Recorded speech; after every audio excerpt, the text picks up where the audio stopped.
está no coração de quem já conhece Jesus. A verdadeira paz só tem aquele que já conhece Jesus.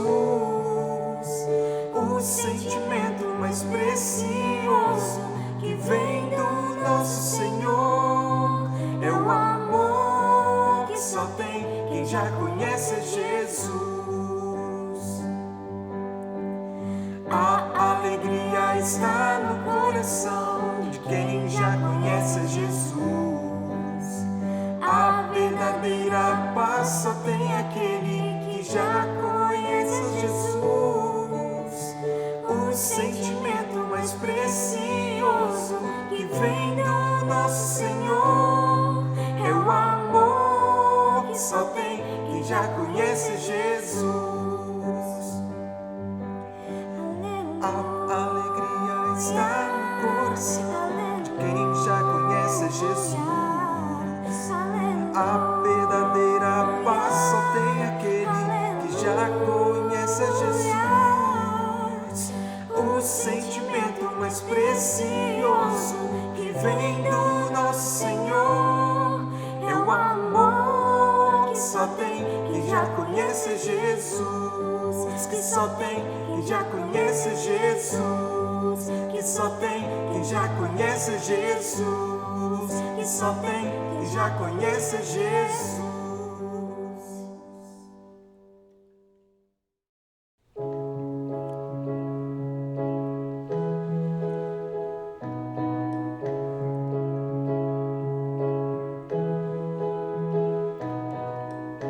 Tu és a minha porção, tu és a minha herança, tu és o meu socorro nos dias de tribulação. Mesmo que meus pais me deixem, mesmo que amigos me traiam, eu sei que em seus braços eu encontro salvação. Ainda que a figueira não floresça, ainda que a videira não dê o seu fruto, mesmo que não haja alimentos nos campos, eu me alegrarei em ti.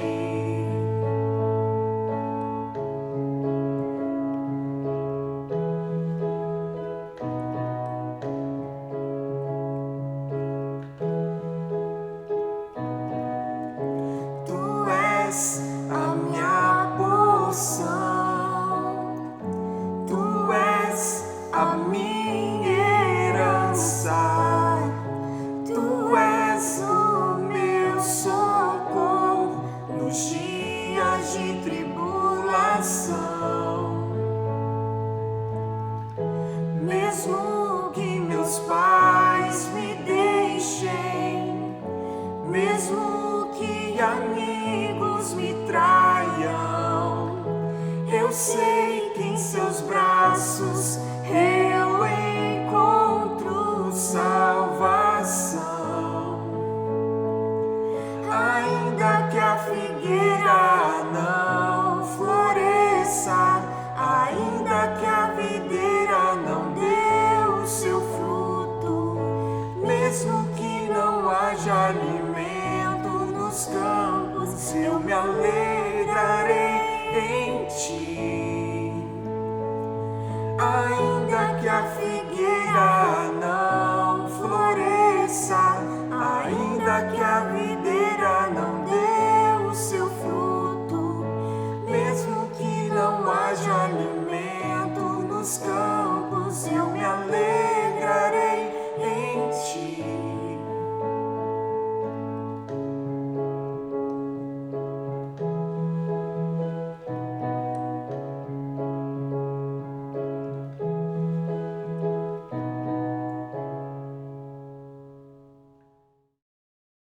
Meus amados irmãos, Que a graça e a paz de nosso Senhor e Salvador Jesus Cristo permaneçam sobre as nossas vidas.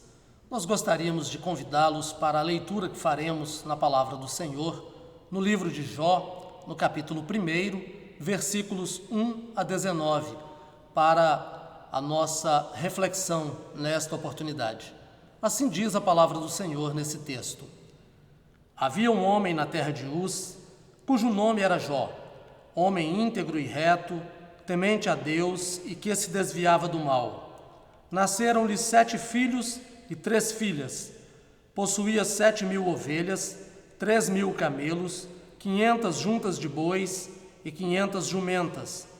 Era também muito numeroso o pessoal ao seu serviço, de maneira que este homem era o maior de todos os do Oriente.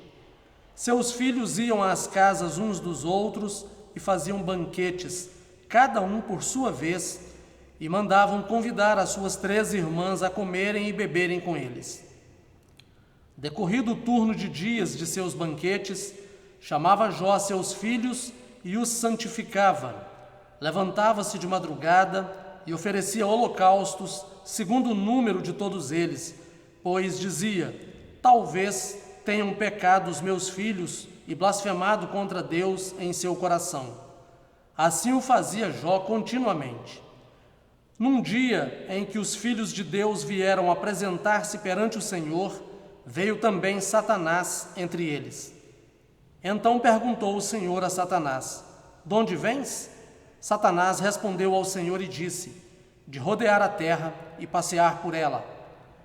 Perguntou ainda o Senhor a Satanás: observaste o meu servo Jó? Porque ninguém há na terra semelhante a ele, homem íntegro e reto, temente a Deus e que se desvia do mal. Então respondeu Satanás ao Senhor: porventura Jó debalde teme a Deus? Acaso não o cercaste com sebe, a ele, a sua casa e a tudo quanto tem? A obra de suas mãos abençoaste, e os seus bens se multiplicaram na terra. Estende, porém, a mão e toca-lhe em tudo quanto tem, e verás se não blasfema contra ti na tua face. Disse o Senhor a Satanás: eis que tudo quanto ele tem está em teu poder, somente contra ele não estendas a mão. E Satanás saiu da presença do Senhor. Sucedeu um dia em que seus filhos e suas filhas comiam e bebiam vinho na casa do irmão primogênito, que veio um mensageiro a Jó e lhe disse: os bois lavravam e as jumentas pasciam junto a eles. De repente, deram sobre eles os sabeus e os levaram, e mataram aos servos a fio de espada. Só eu escapei para trazer-te a nova. Falava este ainda, quando veio outro e disse: fogo de Deus caiu do céu e queimou as ovelhas e os servos, e os consumiu. Só eu escapei para trazer-te a nova. Falava este ainda, quando veio outro e disse: dividiram-se os caldeus em 3 bandos, deram sobre os camelos, e levaram e mataram aos servos a fio de espada. Só eu escapei para trazer-te a nova. Também este falava ainda, quando veio outro e disse: estando teus filhos e tuas filhas comendo e bebendo vinho em casa do irmão primogênito, eis que se levantou grande vento do lado do deserto e deu nos 4 cantos da casa, a qual caiu sobre eles e morreram. Só eu escapei para trazer-te a nova. Até aqui. Oremos.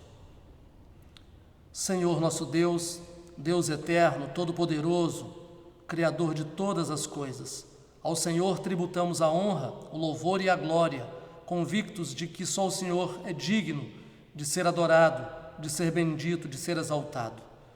Neste instante, Pai, queremos também expressar a nossa gratidão ao Senhor por tudo quanto tens concedido a nós, pela preservação da nossa vida, pela conservação da nossa saúde, porque a despeito, ó Deus, das crises desta vida que assolam a nossa cidade, a nossa terra, a nossa nação e assola toda a terra, ainda em meio a tudo isso, nós conseguimos, mercê da Tua bondade e da intervenção do Teu Espírito nas nossas vidas, olhar para o autor e consumador da fé.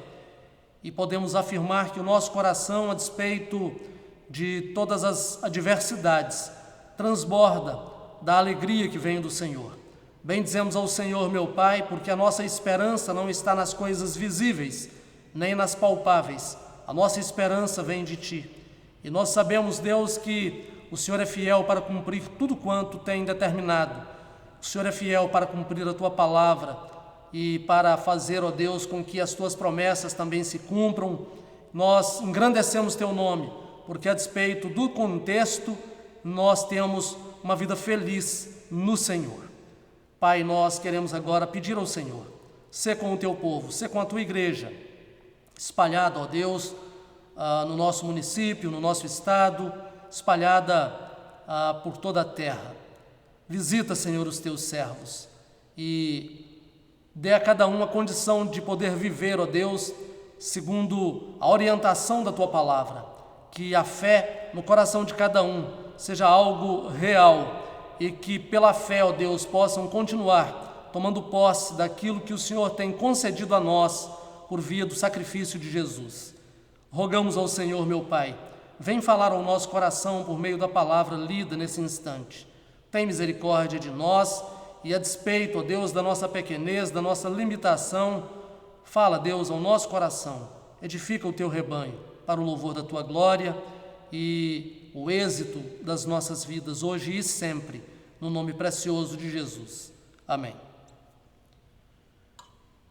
Queridos, o livro de Jó não tem uma autoria atribuída, a autoria não é identificada, conquanto possa inclusive ser o próprio Jó o autor desse livro que traz o seu nome. E esse é um dos livros, se não o mais, um dos mais antigos do cânon, dos livros que integram a Bíblia. E ele é classificado como um livro poético. Jó possivelmente tenha vivido na era patriarcal. Há indicativos na Escritura de que, de fato, ele tenha vivido naquele período. Por exemplo, a idade que Jó chegou a alcançar, o tempo de vida de Jó, é um tempo de vida semelhante ao tempo vivido pelos patriarcas. Jó ofereceu sacrifícios, era uma prática corrente na era patriarcal. Há um outro indício para pensarmos dessa maneira, é que o livro não cita as leis, é também algo comum na era patriarcal, haja vista que as leis ainda não tinham sido dadas por Moisés, dadas por Deus a Moisés e assim por Moisés ao povo de Israel, ao povo de Deus, a nação criada por Deus como o seu povo. Certamente o texto que nós lemos narra o princípio das dores na vida de Jó, o princípio do tempo da sua provação, o princípio do sofrimento conhecido por quase todos nós, certamente, o sofrimento de Jó, e às vezes até corriqueiramente as pessoas dizem que alguém tem sofrido como Jó. Há um paralelo em Jó quando se fala acerca de sofrimento. E o texto que nós acabamos de ler traz justamente o registro do princípio desse sofrimento, do princípio da provação experimentada por Jó, vivenciada por esse homem, servo de Deus, chamado Jó.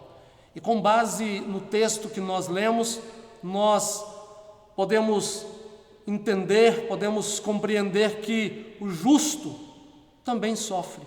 E é precisamente sobre isso que nós gostaríamos de falar.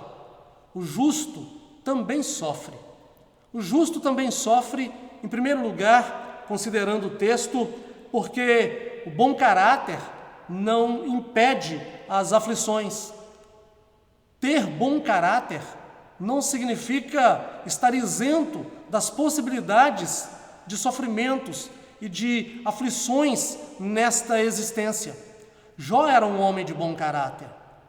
O caráter de Jó não era atestado apenas por si mesmo ou pela sua família, pelo seu círculo de amizades, pela vizinhança. O caráter de Jó, o bom caráter de Jó, foi atestado pelo próprio Deus. Quando nós observamos logo no início, a palavra do Senhor diz que Jó era um homem íntegro e reto, temente a Deus e que se desviava do mal. O próprio Deus, no seu diálogo com Satanás, quando Satanás comparece com os filhos de Deus na presença do Senhor, o Senhor menciona acerca de Jó e pergunta a Satanás se ele tem visto o seu servo Jó. E sobre Jó, ele vai dizer que não há homem semelhante a ele em toda a terra. E o Senhor vai dizer que ele é homem íntegro e reto, temente a Deus e que se desvia do mal. O caráter de Jó é conhecido por Deus e é um caráter aprovado por Deus, elogiado por Deus. O próprio Deus é quem fala que Jó é um homem reto, que Jó é um homem íntegro, que Jó é uma pessoa de bom caráter. Mas nem por isso, ainda que sendo um homem de bom caráter, Jó estava isento das angústias desta vida. O seu coração não estava isento de ser dilacerado pela dor. A sua alma não estava livre da possibilidade das angústias. Temente a Deus, reto, que se desviava do mal, justo, mas sujeito também ao sofrimento. O justo pode sofrer. O justo também pode sofrer. Queridos, se nós olharmos para a vida desse homem, a partir desse ponto de vista, de que o próprio Deus está dizendo que Jó era um homem distinto em meio aos demais, nós poderíamos pensar que esse homem não viria a experimentar, a conhecer nenhuma forma de sofrimento, porque é assim que os homens pensam muitas vezes e questionam: por que é que fulano passa tão mal? Por que é que Beltrano sofre tanto? É uma pessoa tão boa, é um homem tão justo, não é um ímpio, não é um homem mau caráter, porque não estão entendendo muitas vezes, quando fazem esses questionamentos, que há alguém soberano sobre todas as coisas e que tem todas as coisas determinadas, que tem objetivos pré-estabelecidos, não conhecidos por nós, não conhecidos pelos homens, tem alvos a serem atingidos segundo o seu propósito soberano e livre. Jó era um homem bom caráter, um homem de bom caráter, mas sofreu. Jó era um homem que agradava ao coração de Deus, mas passou por aflições, certamente. Se nós observarmos dos versos 13 até o 19, notaremos facilmente por quantas aflições aquele homem passou. Um dia de banquete na casa do filho mais velho, todos os filhos presentes na casa do irmão primogênito, do irmão mais velho. Povos se levantaram, inimigos se levantaram, instigados por Satanás, levaram os rebanhos, mataram aos servos de Jó e, por fim, um vento caiu sobre a casa e a casa caiu sobre os filhos de Jó, matando a todos, e apenas alguns servos, cada um por sua vez, retornando do seu mistério, da sua obrigação, para trazer a má notícia. Um fala de um rebanho, outro fala de outro, outro vai falar acerca dos filhos que morreram de uma só vez. Os 10 filhos, 7 filhos e 3 filhas. Um homem que é justo, um homem que tem bom caráter, mas que não está isento do sofrimento. Um servo de Deus que passa por aflições, porque o justo também sofre. Em segundo lugar, o justo também sofre porque a riqueza material não impede o sofrimento, não impede o tempo difícil, não impede o tempo mau. A riqueza material não impede as aflições e nem os sofrimentos. O dinheiro não pode evitar que uma pessoa passe por sofrimento.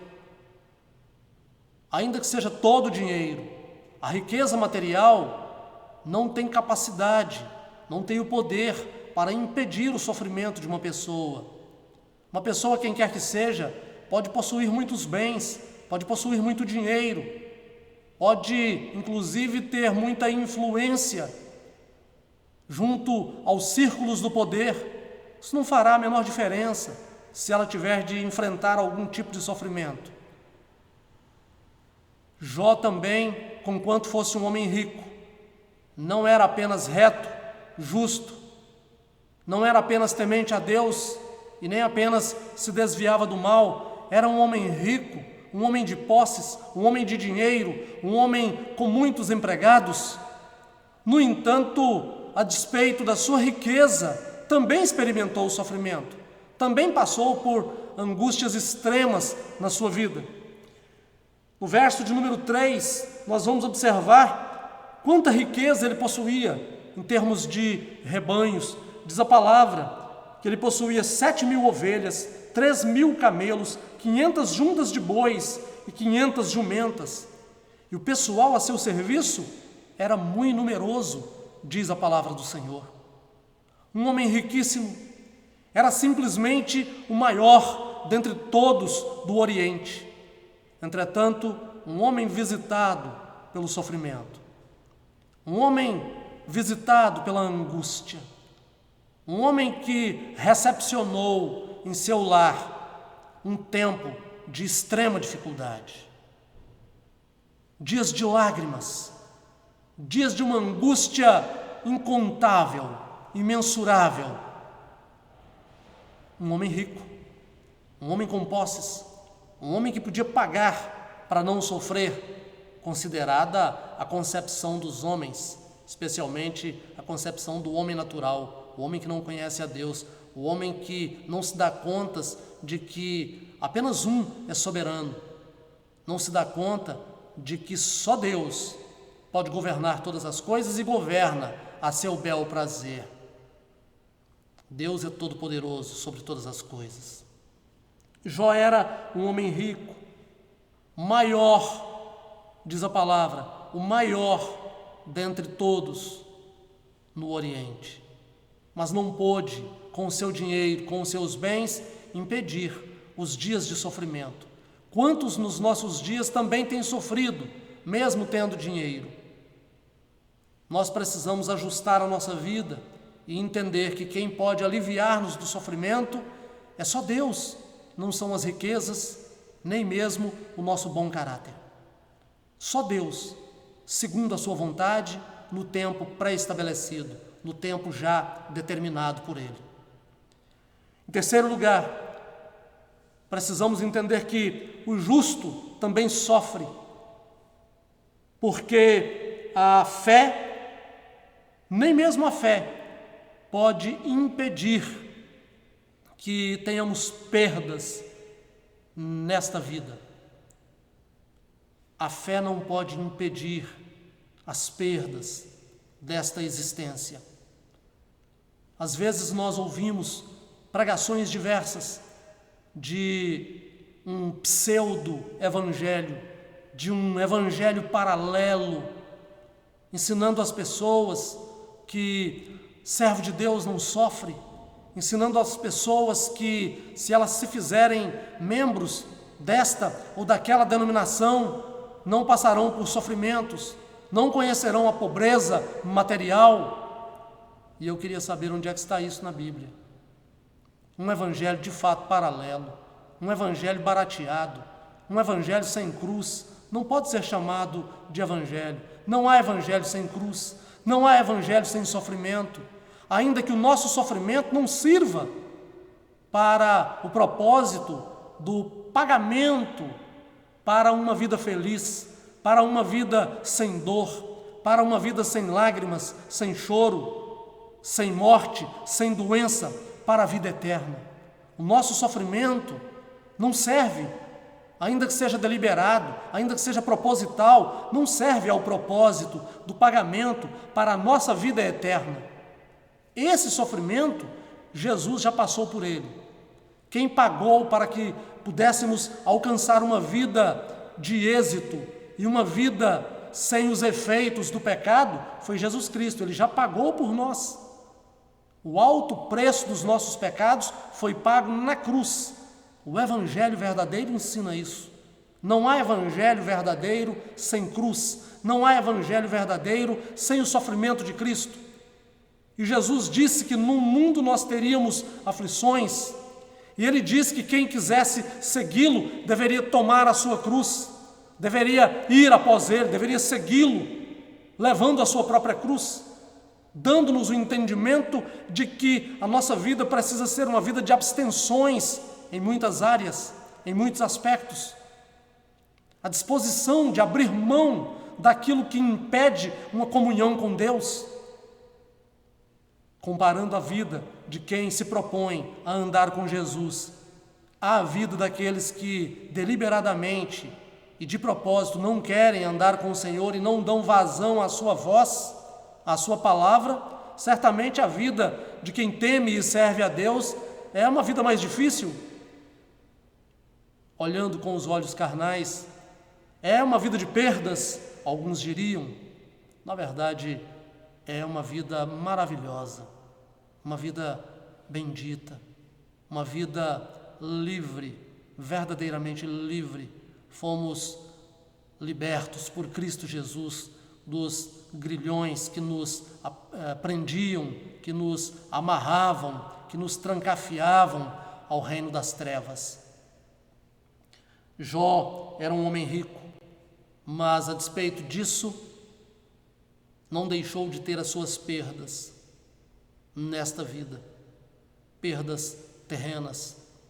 Sua riqueza material não pôde impedir que ele passasse pelo sofrimento, que sofresse as perdas que sofreu nessa existência. Não foram apenas perdas materiais. Jó perdeu a sua família num único dia, 10 filhos no mesmo dia, perdas emocionais, psicológicas, mas a sua fé jamais vacilou. Ele não deixou de crer em Deus, ele apenas não compreendia todas aquelas coisas, tudo quanto sofria. Jó passa por um tempo de extrema dificuldade, faz os seus questionamentos, e a bem da verdade, ele não precisava e nem deveria ter feito os questionamentos que fez. Mas lembremos-nos, era um homem como nós. Nós também corremos esse risco de fazer questionamentos. Jó questiona, mas não duvida. Jó sabe quem é Deus. Jó sabe que todas as coisas estão nas mãos de Deus e que Deus pode fazer, inclusive, tudo quanto ele experimentava e se sujeitava. Ele só não estava entendendo por que a mão de Deus pesava tanto sobre ele. O justo pode sofrer. O justo pode sofrer. Nós devemos nos lembrar de que somos servos do Senhor e que o sofrimento do presente tempo é algo que também pode nos alcançar e acometer a nossa vida, acometer a nossa família, acometer a igreja nesse tempo da sua existência aqui na terra. Somos servos do Senhor. Procuramos ter um bom caráter, viver uma vida reta aos olhos do Senhor, uma vida justa diante de Deus e dos homens. Procuramos demonstrar de maneira prática o temor que temos. Procuramos certamente viver a vida cristã com autenticidade, mas ainda assim, nós podemos passar por sofrimentos e de fato passamos por sofrimentos. Alguns têm mais posses, outros menos posses, mas também vão passar por sofrimentos, porque a riqueza material não é capaz de impedir os sofrimentos desta vida. temos fé, temos vida devocional, temos vida na presença de Deus, mas isso também não é impedimento, porque a vontade soberana, a vontade que sobrepuja, é a vontade de Deus, e é possível que Ele queira provar-nos, é possível que Ele nos permita sermos tentados, é possível que passemos por tribulações. Cremos piamente que a igreja atravessa a grande tribulação. Afinal, como é que haveria salvos na grande tribulação sem a presença da igreja? Se para alguém crer no Evangelho, o Evangelho precisa ser pregado e Deus não vai enviar anjos para essa pregação? Queridos, o justo pode sofrer, o justo também sofre. E em quarto e último lugar, o justo também sofre porque o propósito de Deus é sempre cumprido. A palavra do Senhor no verso 12 do texto lido diz assim: Disse o Senhor a Satanás: Eis que tudo quanto ele tem está em teu poder, somente contra ele não estendas a mão. E Satanás saiu da presença do Senhor. O diabo quis convencer a Deus de que Jó não o temia, não o servia verdadeiramente.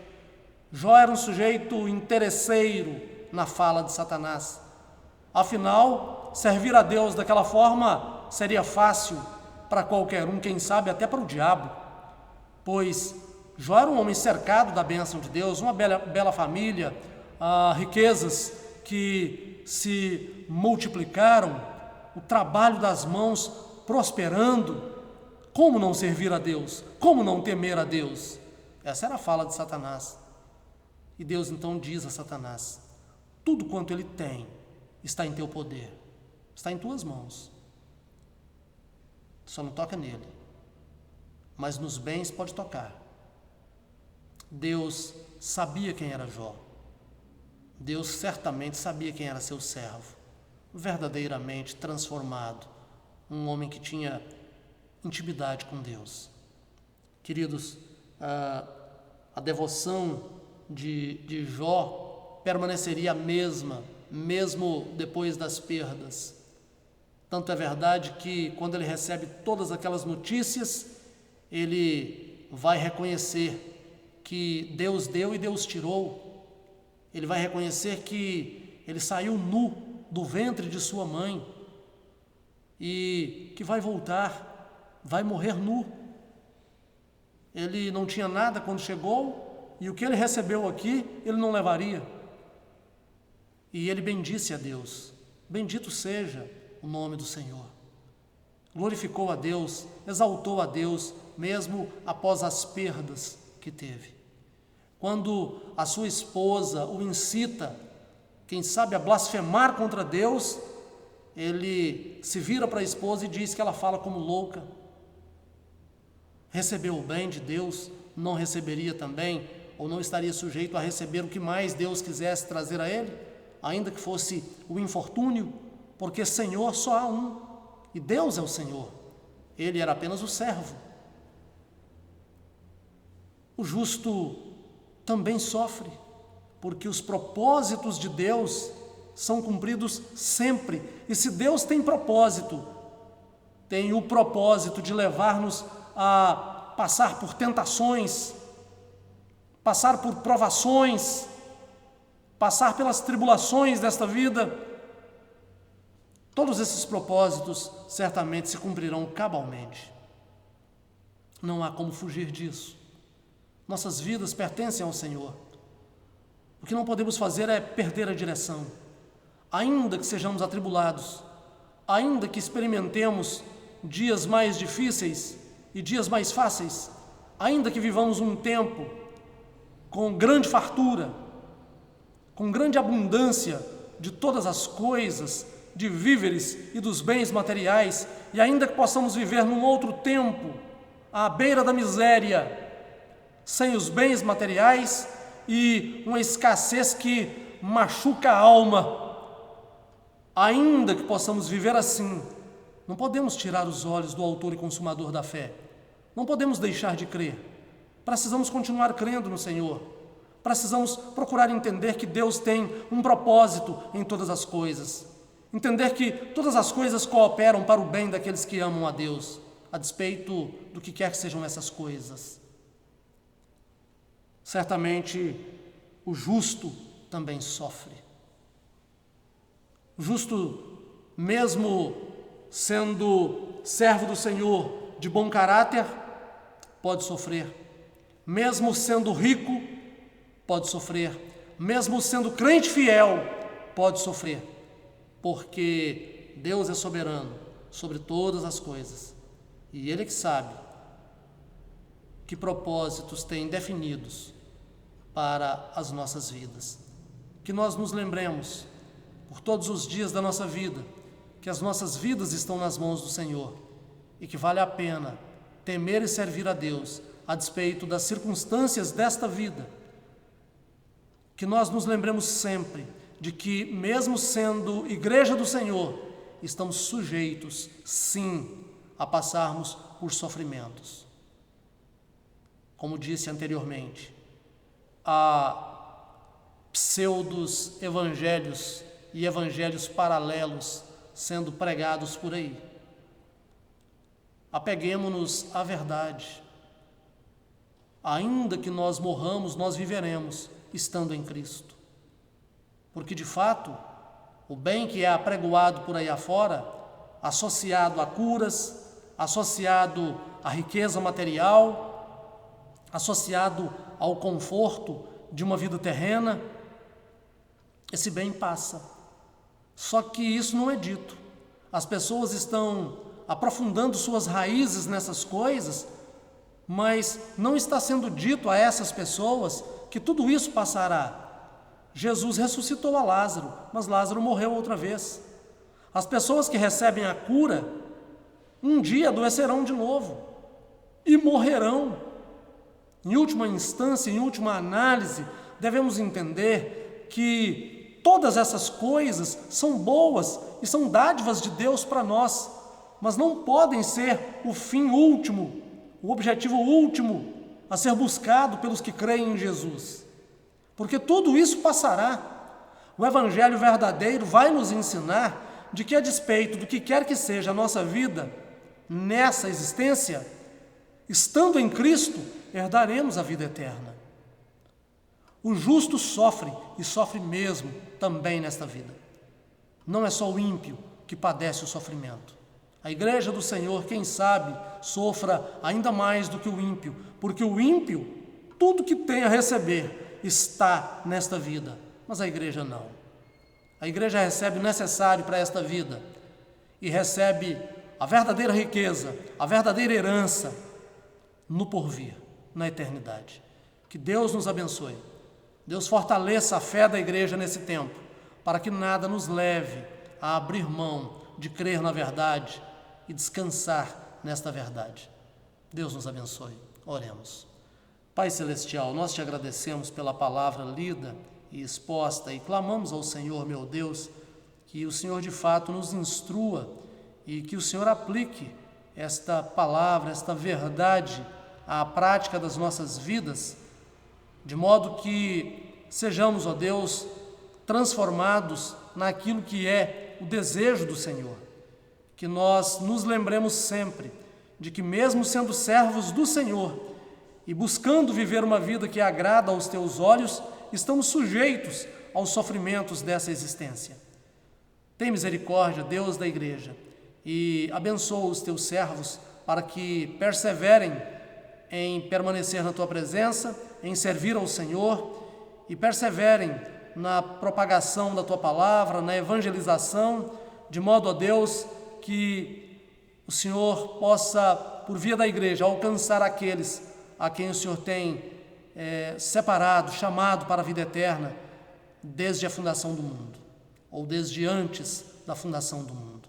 Sê conosco, Deus, no restante dessa semana já iniciada, e abençoa as nossas vidas, Deus, de maneira que os teus propósitos se cumpram em cada uma delas. No nome de Jesus, nosso Senhor, nosso Salvador, é que nós oramos. Amém.